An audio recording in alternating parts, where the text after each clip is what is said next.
Avez, avez-vous déjà senti comme si vous avez besoin de crier, dire «Oh, arrêtez, j'aimerais débarquer».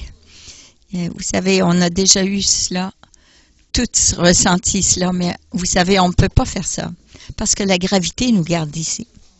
On ne peut pas sortir. Alors aujourd'hui, j'aimerais vous partager sur un endroit de repos. Un lieu de repos que le Père, notre Père, a mis disponible pour nous. Un endroit où on peut entrer présentement. On n'a pas besoin d'attendre de mourir pour être au repos. N'importe quand, on peut être à cet endroit lorsqu'on reçoit la paix du cœur, un rafraîchissement de l'esprit, du corps. Un endroit où on est à l'écoute dans la voix de Dieu et cela nous amène à cette paix que nous recherchons. Alors nous lisons que Dieu lui-même a mis de côté un temps pour se reposer. Et c'est dans Genèse 1, 31 et 2 jusqu'à 3. Et ça dit...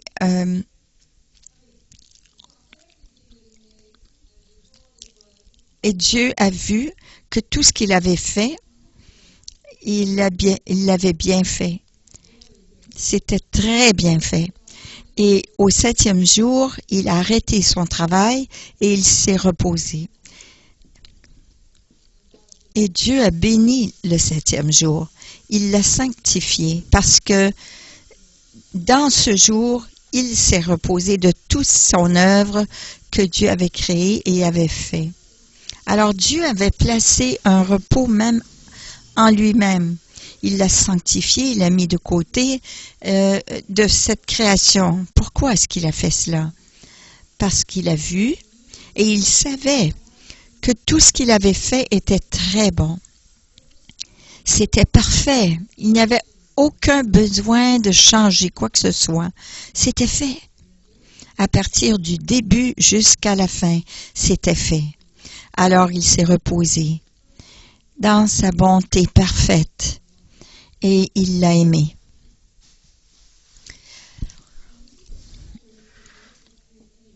Alors on voit aussi dans Genèse 3, 8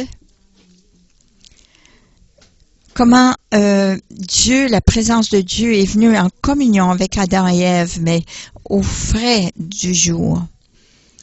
Et ils ont communié ensemble, ils ont partagé, ils ont eu une relation intime. Alors, qu'est-ce que ce sens d'une intimité veut dire? J'aimerais citer Jack Frost dans son livre qu'il dit l'accolade du Père, ça veut dire de regarder en moi. En moi, tu regardes. Tu me connais, tu connais mes paroles, mes pensées les plus profondes, les plus intimes. Je suis connu de toi. C'est ce que j'aime. Et vous savez ce que je n'aime pas. Et vous savez les raisons pourquoi. Alors je suis connu de toi. Et tu es connu de moi. Alors notre Père a créé une atmosphère. Et dans cette atmosphère, il y a la sécurité, un endroit d'acceptation, un sens de valeur et avec un but. Tout cela vient de la communion avec lui, d'écouter sa voix, ses directives, ses instructions, ses stratégies, et tout cela vient avec amour. Même si on ne sait pas jusqu'où cette période de temps va, comment mesurer ce frais du jour, on savait que Dieu avait une attente d'être avec eux et de se reposer avec eux pour la raison qu'il est venu et c'est l'intention qu'il avait pour être avec nous toujours. C'est intéressant qu'en hébreu, ça dit que au frais du jour, le beau c'est roi.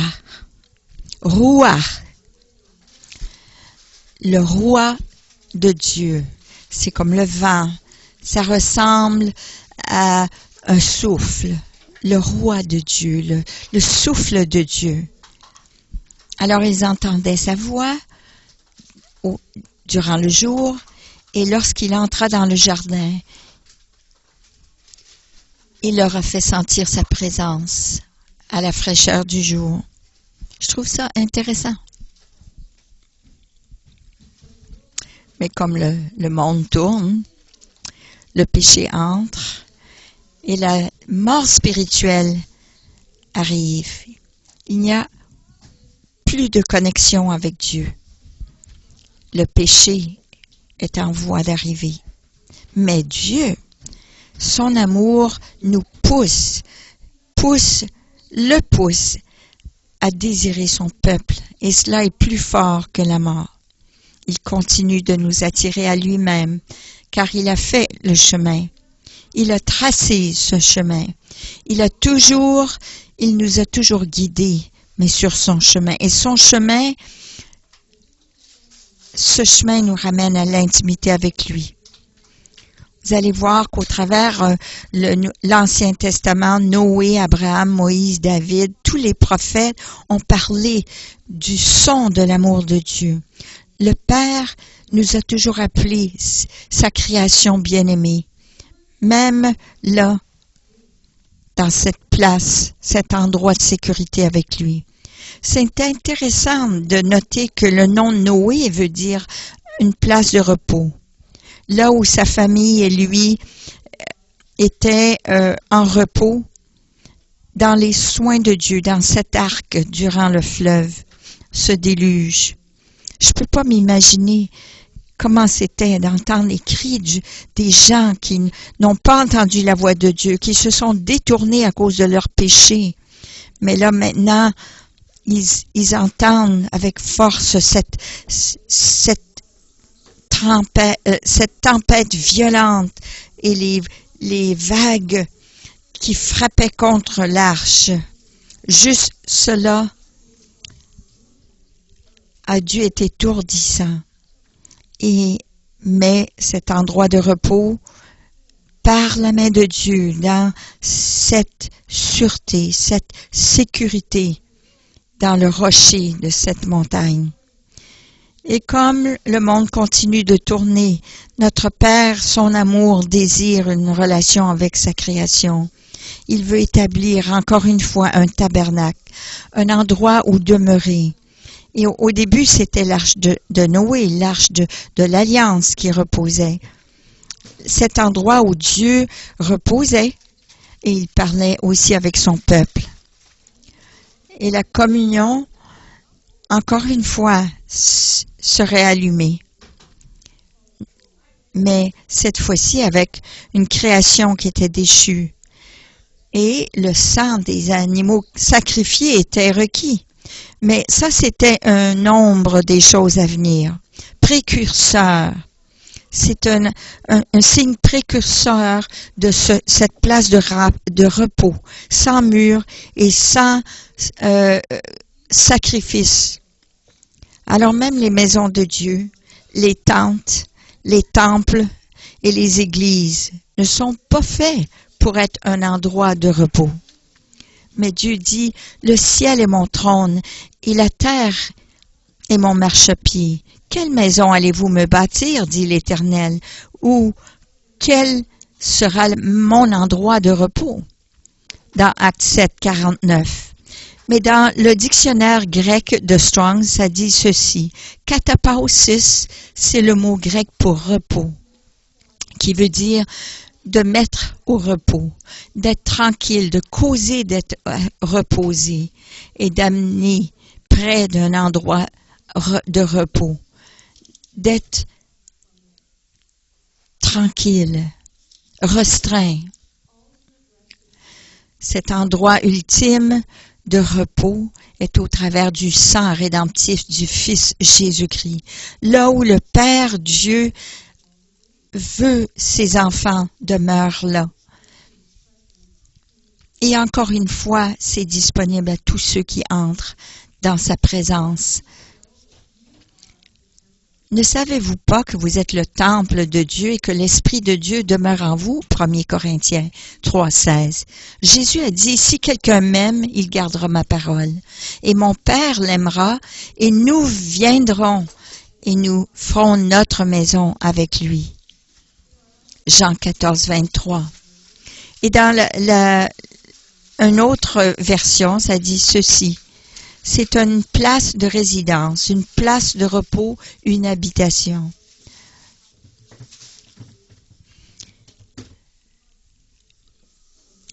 Ça serait bien que notre habitation soit moins encombrée pour que le Père soit entre en vous et moi. Que nous soyons des porteurs d'un Dieu vivant. Et que nous puissions venir nous reposer avec lui, n'importe quand, parce que nous sommes en lui, et en lui est le repos. Jésus est l'accomplissement de cette vraie nature et la plénitude de ce don de repos.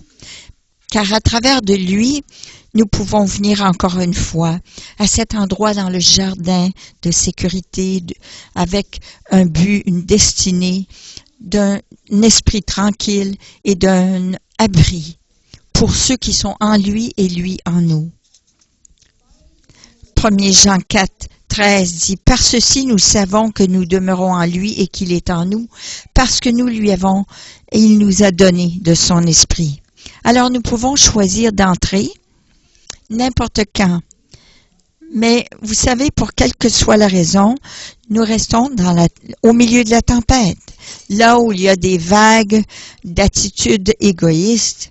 Et pourquoi moi, qui viennent contre nous, ces vents qui mettent de la pression contre nous, ce tonnerre de voix, de stress et de fardeau qui nous garde debout la nuit et qui vient nous donner des maux de tête et des douleurs dans le corps, ça ajoute tout à notre misère.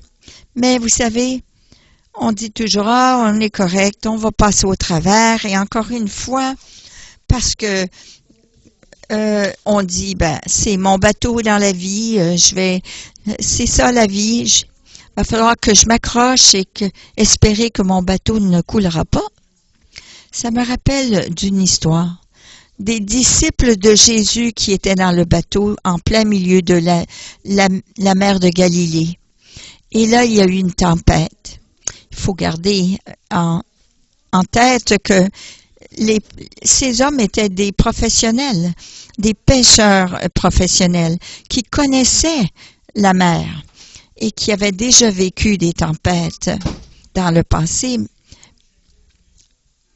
Alors, ils étaient bien au courant de cela, mais cette tempête était différente, car soudainement, quelque chose est arrivé qu'ils n'étaient pas prêts à vivre. Alors, vous pouvez voir que sur ce tableau, il y a un artiste, une peinture qui a été faite par Rembrandt. Et autour de la mer de Galilée, il y a des contrastes, des masses d'air qui sont créées, des vents violents. Parce que cette mer n'est pas profonde, elle est seulement que 200 pieds en profondeur. Les vents sont très violents. Ils se fouettent d'un bord et de l'autre. Donc, on risque de renverser le bateau. Mais c'est souvent nos circonstances aussi qu'on est soudainement, on se retrouve en plein milieu d'une tempête.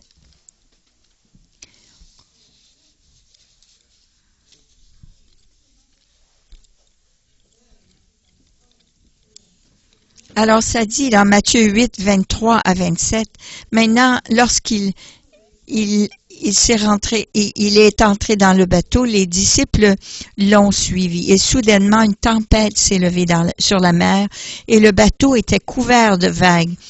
Mais il dormait et les disciples se sont mis à crier, « Seigneur, sauve-nous, nous coulons !» Mais il leur a dit, « Pourquoi est-ce que vous avez peur, vous de peu de foi ?» Alors, il reprit le vent et la mer il y a eu un grand calme et les hommes se dirent, « Mais qui est cet homme que même le vent et les vagues l'obéissent? » C'est drôle, n'est-ce pas? Que même après que les disciples aient vu tous ces miracles, même après avoir été avec Jésus pendant quelque temps, ils se posent quand même cette question. Qui est cet homme? Alors je pense, et je lis, et ça me rappelle de quelqu'un. Est-ce que ça vous rappelle de quelqu'un? Rempli de crainte, d'incertitude, et que lorsque soudainement les tempêtes viennent, vous ne faites pas confiance à celui qui est dans le même bateau que vous, celui qui a fait sa demeure en vous, mais nos actions, notre façon de penser et les paroles qu'on dit démontrent qu'on ne fait pas confiance en qui il est et on ne comprend pas pleinement ce que ça veut dire de voir qu'il pourvoit un chemin dans cette tempête et c'est lui qui nous donne le calme.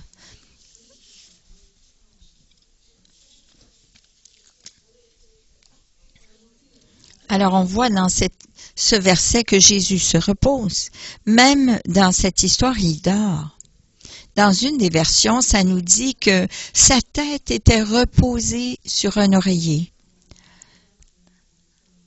Ça, c'est vraiment du repos dans la tempête. Seulement si on pourrait trouver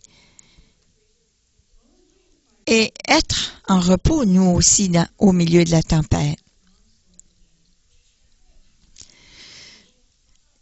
Dans le livre de Jacques, ça dit ceci, « Celui qui doute est comme les vagues de la mer, qui est tassé, qui est brassé d'un bord et de l'autre par le vent. » C'est pour cela que Jésus, connaissant notre façon d'être, il dit, « Venez à moi, vous tous qui sont fatigués et qui ont des fardeaux, et je vous donnerai le repos.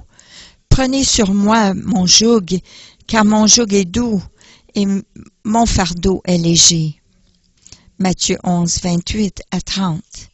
D'être fatigué. Est-ce qu'on est fatigué? Épuisé des inquiétudes d'hier ajoutées à ceux d'aujourd'hui? Il se peut qu'on ait des fardeaux, des pensées, des fausses responsabilités, même la religion des règlements d'hommes. Il se peut que ça ait été mis sur nous, cette pression de l'homme, la crainte de l'homme. Il est possible qu'on pense à des choses qui ne sont pas de Dieu du tout.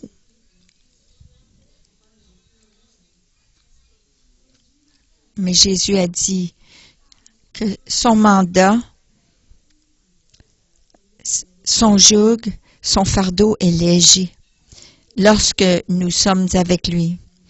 J'ai lu la version message et ça dit ceci.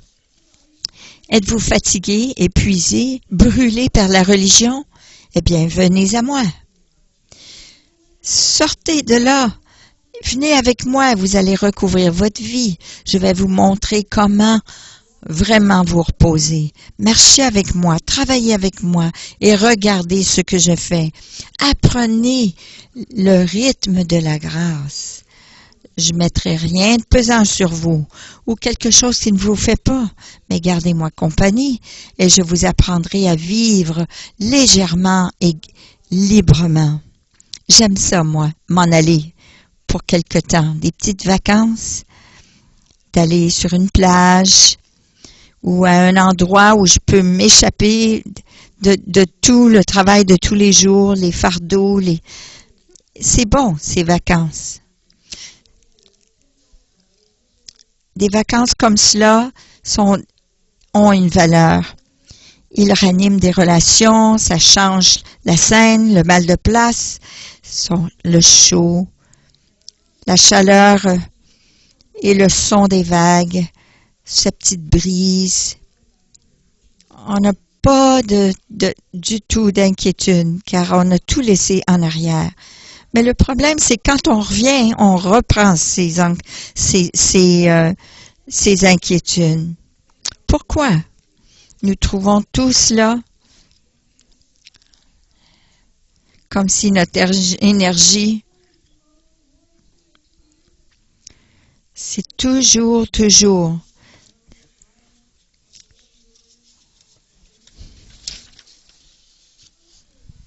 les problèmes, les maux de ventre, les maux de tête, les fardeaux. Nous pensons que toute cette énergie que nous dépensons va rendre les choses correctes. Je me rappelle lorsque je me suis mariée, au tout début, c'était un endroit tout spécial et tout nouveau, hein, quand on se marie. Je prenais beaucoup de temps à me reposer? Non. Je travaillais beaucoup.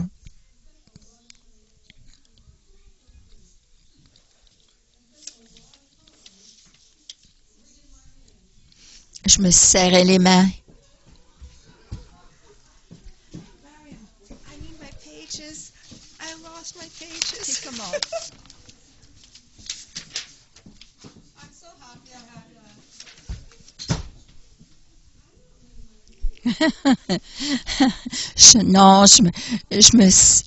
Je me serre pas les mains parce que j'ai oublié mes pages.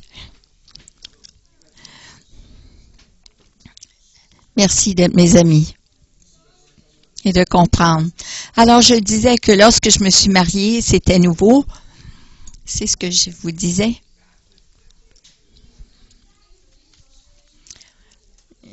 C'est avec une nouvelle personne qu'on vit. On a eu nos enfants presque tout de suite et ça me dépassait parfois. Et je peux me rappeler de faire toutes ces choses. Je tournais dans mon lit et je pensais, qu'est-ce qui allait arriver?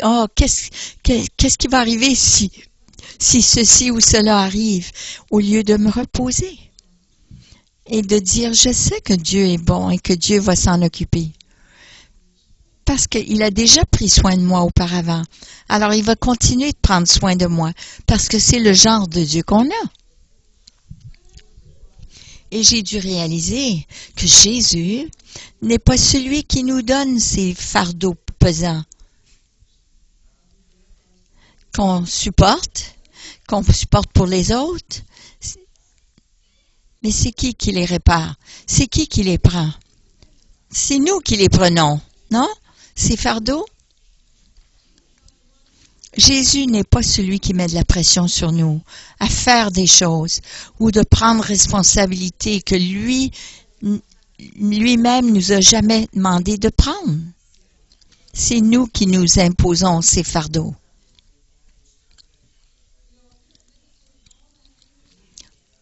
On est fait pour prendre toute cette énergie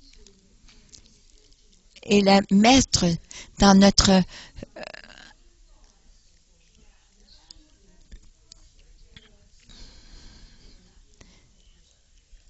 et là où Dieu veut qu'on soit énergisé, c'est d'utiliser cette énergie pour placer tous nos fardeaux entre ses mains.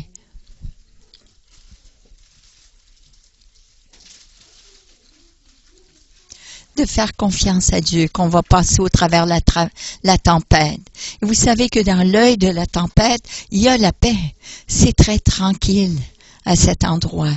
Alors on peut avoir la paix intérieure avec lui, trouver notre repos avec lui, même si autour de nous il y a une tempête. Ça dit dans Hébreux 4:11. Alors ça dit, soyons donc zélés et de nous exercer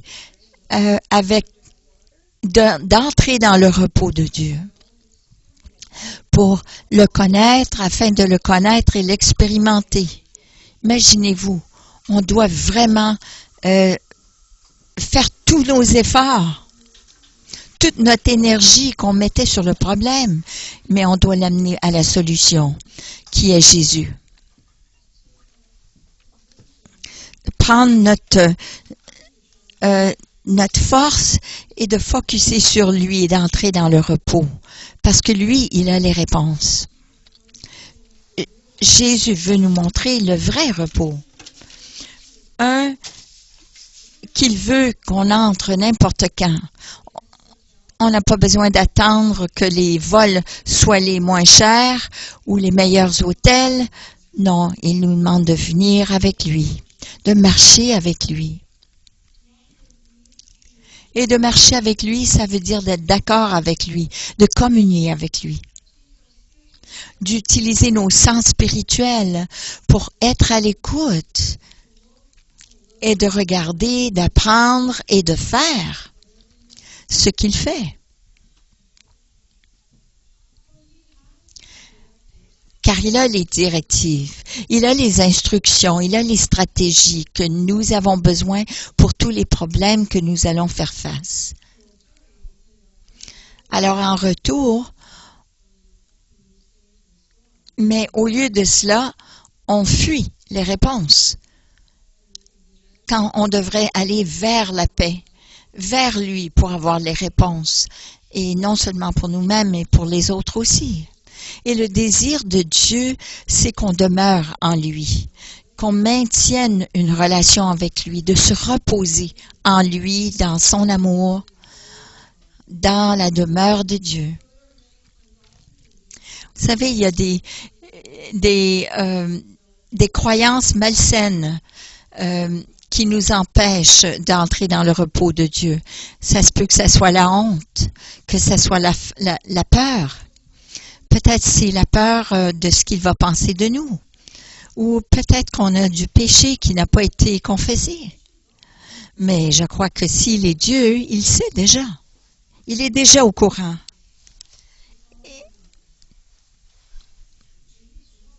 On a besoin de savoir que ses bras sont grands ouverts pour nous recevoir et nous pardonner.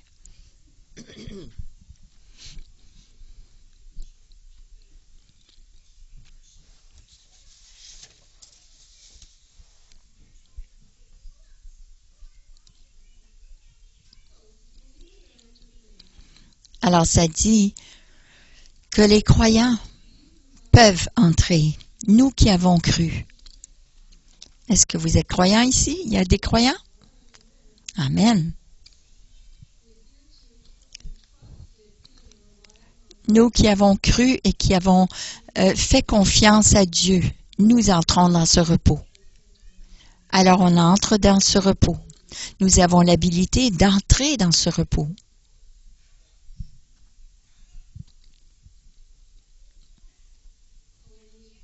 Alors ce que nous avons besoin de faire, c'est de croire, se positionner, faire confiance à Dieu.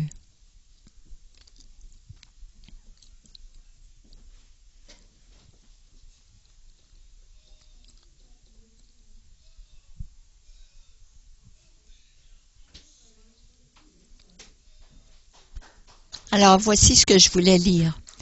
Votre Dieu est au milieu de vous, un qui est grand, un sauveur, qui sauve.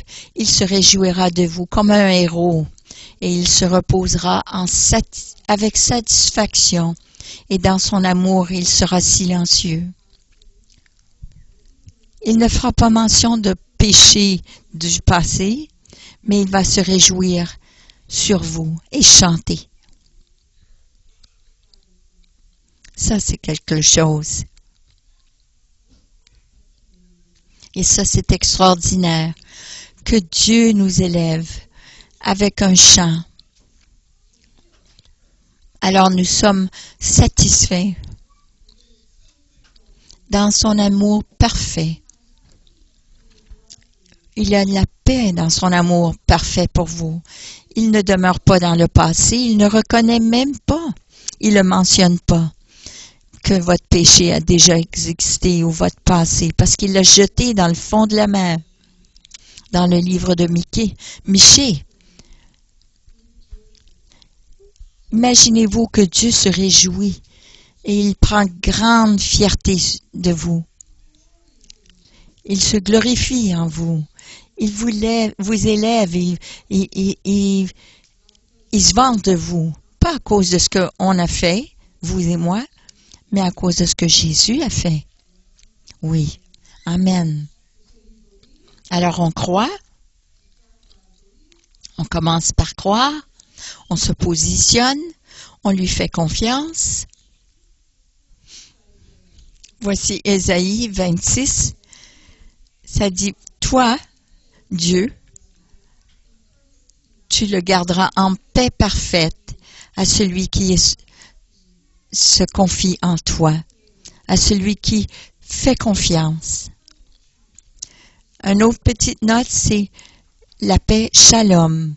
C'est la paix parfaite, c'est la paix prospère, c'est celle de faveur. Et celui de repos, c'est de restaurer au complet. Et le mot repose, qui veut dire soutenir et se reposer en lui. Ça veut dire de soutenir. Et je pense aussi comment Jean, un des disciples, se reposait la tête sur la poitrine de Jésus. Il se reposait sur lui. Il savait où était le repos. Alors qui nous sommes, comme chrétiens, comme croyants, nous avons le droit d'entrer dans ce repos aujourd'hui. On n'a pas besoin d'attendre qu'on meure, d'entrer dans le repos du sabbat. Nous pouvons avoir ce repos maintenant. Parce que ça dit que le royaume de Dieu est en nous. Dieu a fait le royaume de Dieu en nous. Il est là, présent. On n'a pas besoin de regarder vers le haut ou regarder à l'extérieur. Il est à l'intérieur, en nous. Et ça dit ceci. Et là maintenant, Dieu nous a élevés et nous a fait asseoir avec Christ dans les lieux célestes. En Éphésiens. Ça, c'est extraordinaire. Que Dieu nous a élevés avec Christ et que nous sommes assis avec lui dans les lieux célestes. Ça, c'est notre position.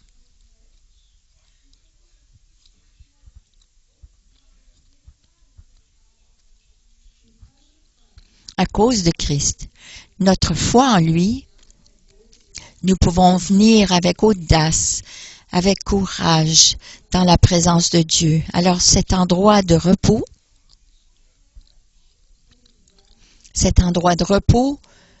nous ramène comme au jardin d'Éden.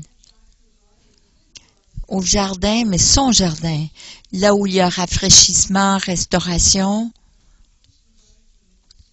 et revitalisation. Il nous ramène à neuf. C'est le spa de Dieu. Un spa là où on peut aller n'importe quand.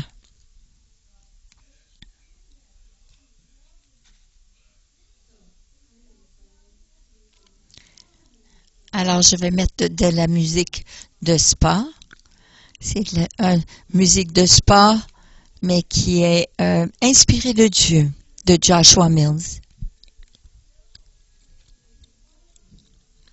Je vous demanderai de juste de vous mettre à l'arrêt. Alors, qu'est-ce que Jésus nous a demandé de faire? Il a dit, venez avec moi, venez à moi.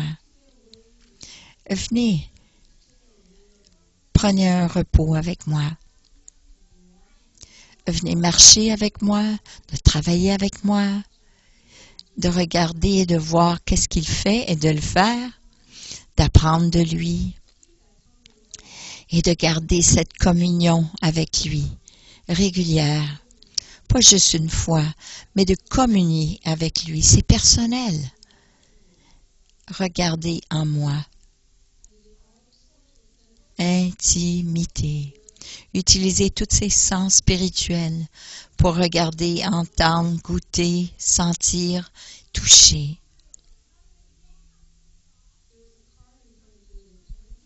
Il y a une carte devant vous avec une plume.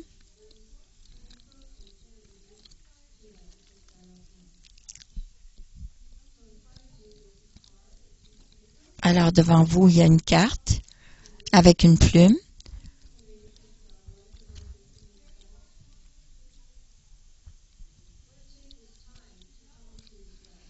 nous allons prendre ce temps pour entrer dans le repos de Dieu.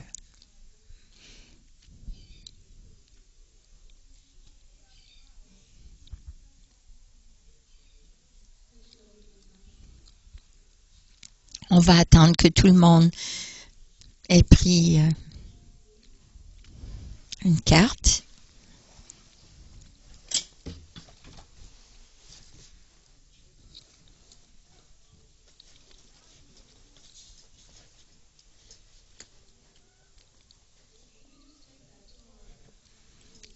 Alors, je vous demande de fermer vos yeux et de prendre ce temps avec Dieu, seul avec Dieu. C'est personnel et c'est intime. C'est un temps de laisser Dieu voir et vous donner, voir en vous et vous donner le repos. Vous pouvez utiliser vos sens spirituels.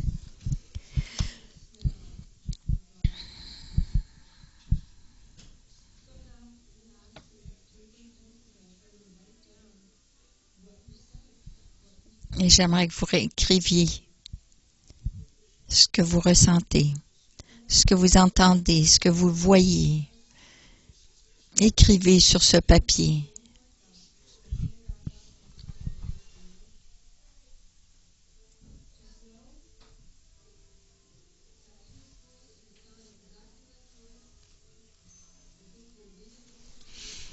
Vous savez, Dieu peut vous parler comme si c'est votre voix.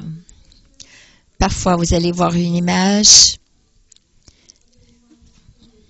mais il y a une chose que vous devez savoir, c'est que Dieu a placé cette habilité en chacun de nous, d'entendre sa voix.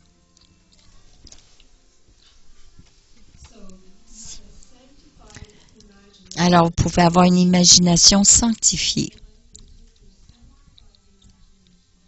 Et j'aimerais que vous preniez cette imagination sanctifiée et pensez à Jésus.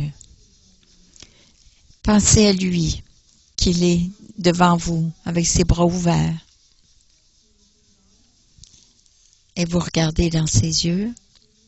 Vous pouvez voir son amour pour vous. Et maintenant, regardez et écrivez. Prenez un peu de temps pour faire cela. Écoutez ce qu'il vous dit, ce qu'il vous montre.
Ça, c'est l'endroit où on peut aller n'importe quand. Et soudainement, lorsqu'on vit des choses soudaines, on peut concentrer sur la solution et non les problèmes. Allez là à cet endroit de repos où Dieu peut nous parler, où on peut se reposer dans son esprit.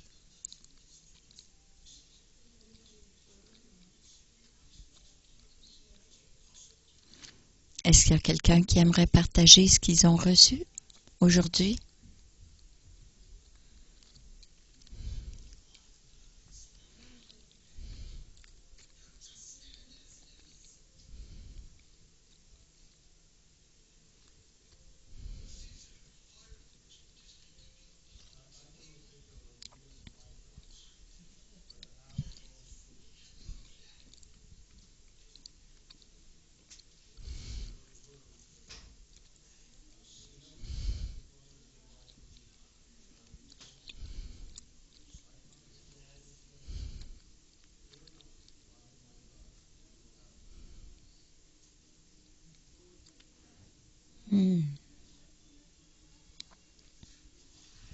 Il a vu une fleur, mais qui attrape les mouches avec une flèche.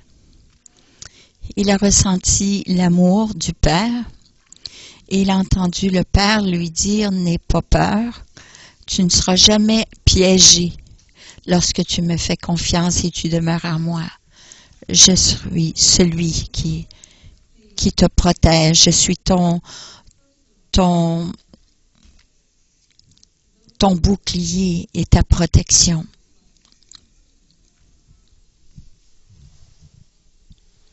Je me suis vue comme une petite fille qui avait les bras ouverts et il s'est agenouillé, il m'a pris dans ses bras et ma tête était sur son... Et il m'a dit, prends le temps d'être tranquille, je vais te dire et ton temps est entre mes mains. Et je te dirige, sois tranquille.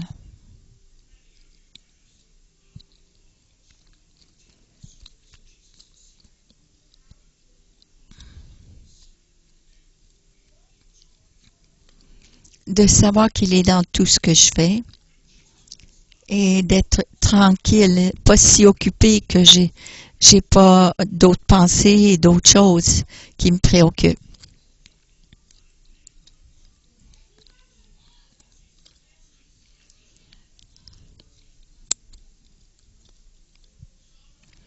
Je n'ai rien entendu, mais il y avait du silence. Et au moment que j'ai regardé dans ses yeux, il m'a souri.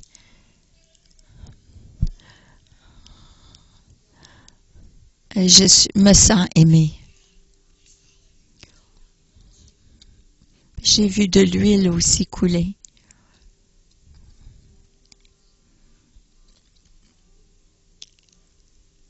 Et mon anxiété est partie.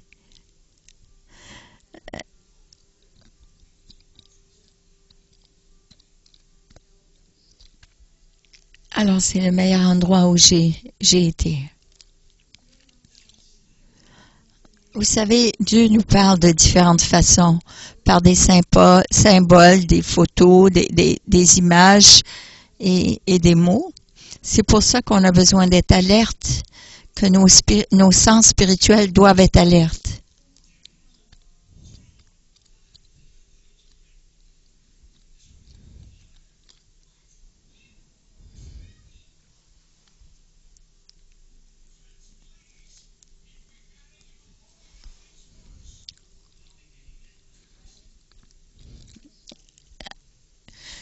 Avant que je commence, j'ai dit au Seigneur, tu sais, les combats que j'ai.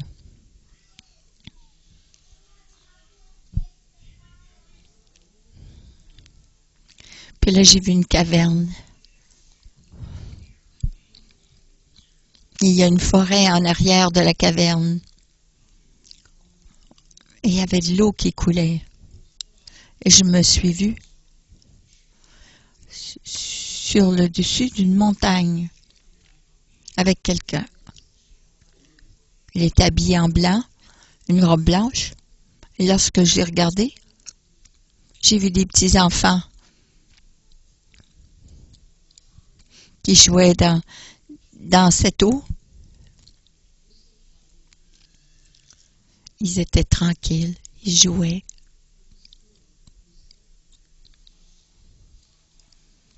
Et c'était très beau et si tranquille, si paisible.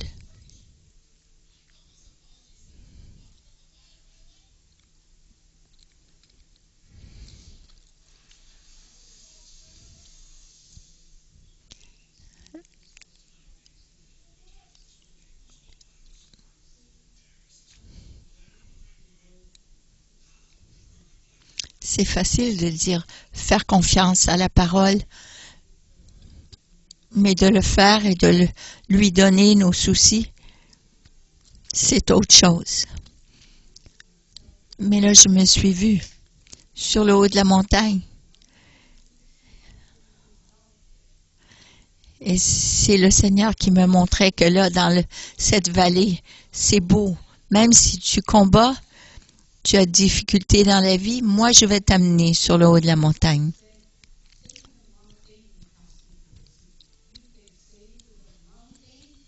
Tu peux dire à cette montagne, jette-toi dans la mer. Alors parfois, je me vois comme ça. Je me vois faire face à David, qui est comme David qui fait face à Goliath. Mais je sais qu'avec la parole du Seigneur dans ma bouche, je peux me battre contre Goliath. Et Dieu m'a mis sur le haut de la montagne.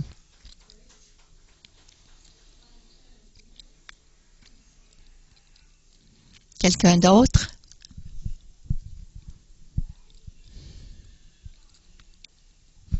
Diane?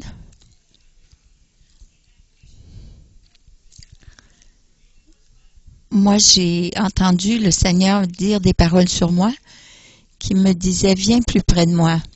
Je suis ton repos, ton assurance, ta paix. Viens festoyer avec moi.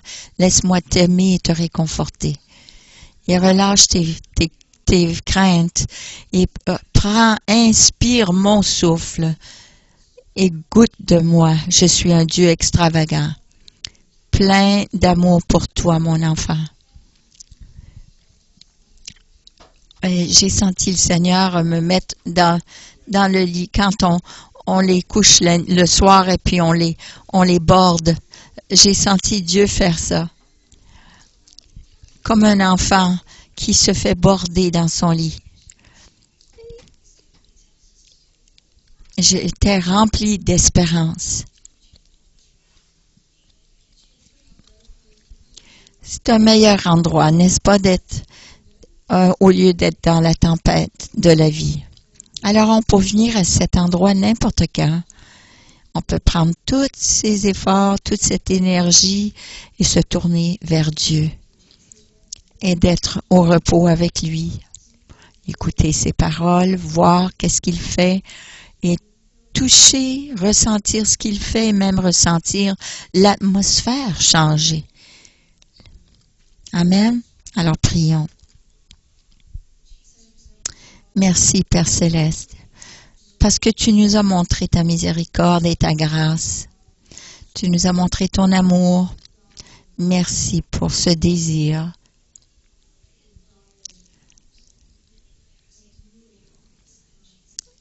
De nous donner un désir, de nous approcher pour avoir ce repos. Et qu'est-ce que tu nous offres, Seigneur? Aide-nous à aller de l'avant et de nous rappeler que tout ce que nous avons besoin de faire, c'est se tourner vers toi. Que ce soit dans notre salon, sur l'autobus, dans le métro, au travail, qu'importe où on est, on a juste à se tourner vers toi et d'entrer dans ton repos. Amen. Amen. Soyez bénis.